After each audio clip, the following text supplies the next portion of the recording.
Okay, ready for a deep dive into this whole talent war thing? We're checking out this report, Winning the War for Next Gen Talent.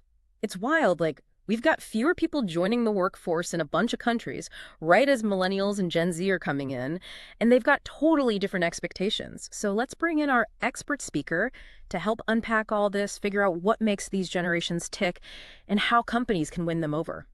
Yeah, so this report, it's really focused on developed countries, places like Japan, Germany, even parts of Europe. They're seeing their workforces shrink, and at the same time, you've got millennials and Gen Z entering the scene, which is causing this, battle for talent. And the numbers are kind of mind-blowing. Japan's working age population, it could shrink by over 30 million people in the next few decades. That's huge. What kind of impact does that even have? Well, it's already causing problems. Some countries are seeing their economies stall out, while others, like Germany, they're relying more and more on immigration to fill jobs. But the report makes it clear this isn't just about filling empty spots. It's about understanding what millennials and Gen Z want, what motivates them. Yeah, they definitely have their own thing going on. Like, everyone calls millennials adaptable because they had to be, starting their careers during a recession. But Gen Z, they're digital natives, smartphones are like an extension of their arm, and authenticity is huge for them. Absolutely. 93% of Gen Z own smartphones, and they're spending like 6 to 8 hours a day online. Hmm. This isn't just how they hang out with friends, it's changing how they look for jobs and what they expect from employers. I'll admit, I get impatient if I'm shopping online and the checkout takes too long. And this report says 60% of Gen Z will just abandon a job application if it takes more than 10 minutes. It's true.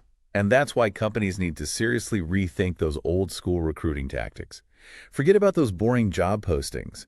Gen Z wants mobile-friendly applications, content that grabs their attention, maybe even a video intro instead of a formal cover letter.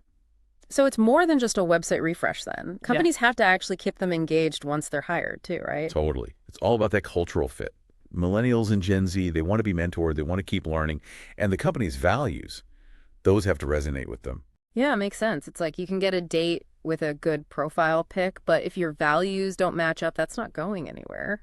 Makes you think what's important to you in a job. Is the paycheck, work-life balance, maybe making a difference? Companies need to be asking these questions. Definitely. And the report actually talks about how millennials and Gen Z, they view their careers differently. Like millennials, they saw the rise of the internet and mobile. They remember dial-up. It makes them adaptable, good with tech, but maybe a little more careful after starting out during that I recession. think that recession hit everyone hard. Right. And then you've got Gen Z. They grew up with smartphones and social media. They're the true digital natives. They want authenticity, a sense of purpose in everything they do, especially their work. So is this where we get beanbag chairs and ping pong tables in the office? It's a little more complex than that. Perks are cool and all, but they're not enough. The report says millennials want to feel like their work matters. They want opportunities to grow and learn new things, So less my way or the highway management style. for sure. And Gen Z, Yeah. even more so. They're not afraid to walk away from a job if it doesn't align with what they believe in or they don't feel heard. They want their work to mean something, to have an impact. That's kind of inspiring when you think about it. They're looking for a way to combine their passions with their job. But the report also talks about the challenges Gen Z is facing in the job market. What are some of those? Well, landing that first job is a big one, imagine. You're fresh out of school, you've got the knowledge, but zero real-world experience, it's tough. Actually, the report found that 57% of Gen Z aren't sure if they'll even be able to find a good job. Wow, that's a lot of uncertainty, especially when they're already dealing with a job market that can feel impossible. Yeah, and it gets tougher. 38% have been ghosted by recruiters after applying for a job. Ooh, that's gotta sting. Being left on red by a potential employer, it can make you question yourself. Absolutely, and the report suggests these experiences can really impact their confidence, even make them second-guess their career choices. Sounds like next level job hunting anxiety. It is, and it's not just about finding a new job.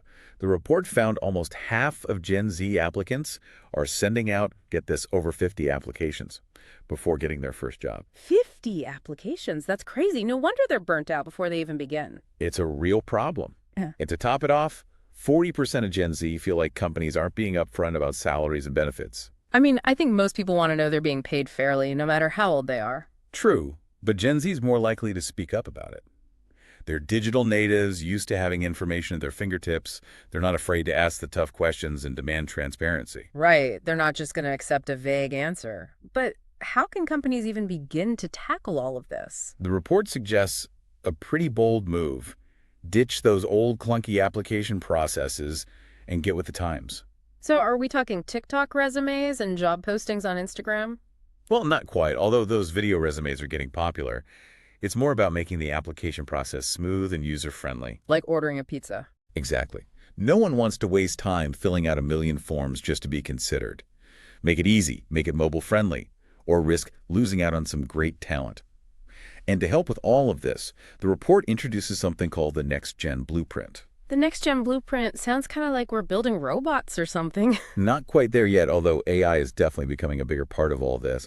But yeah, this blueprint is more about like meeting this generation on their terms. Like they really emphasize mobile-first job applications, making sure those career pages load super fast on phones and getting rid of those long, complicated forms. I mean, who wants to try to upload a resume from their phone when the website's a nightmare? Ugh, the worst. I'm way more likely to actually finish something online if it's easy to use on my phone. Right.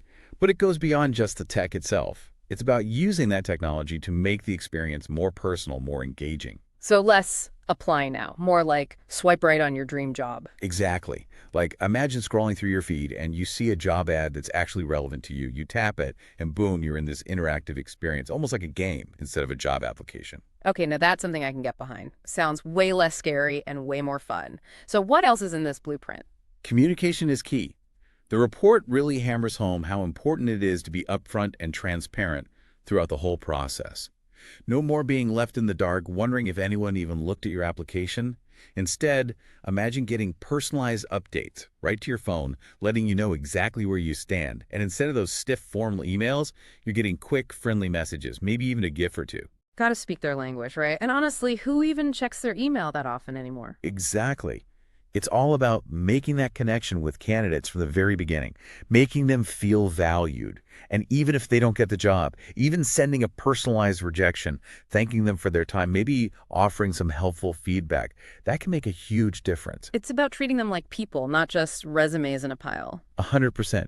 And the thing is, this isn't just about being nice or following the latest trends. It's about adapting to how the workforce is changing, staying ahead of the game. The companies that get that, they're the ones who are going to win this whole talent war. It's like they say in the report, it's not about who has the most money. It's about who's willing to adapt the fastest. Well, that's our deep dive into the future of work. Whether you're out there looking for that dream job or you're the one building a team, this is the stuff you gotta know. Thanks for joining us for another deep dive.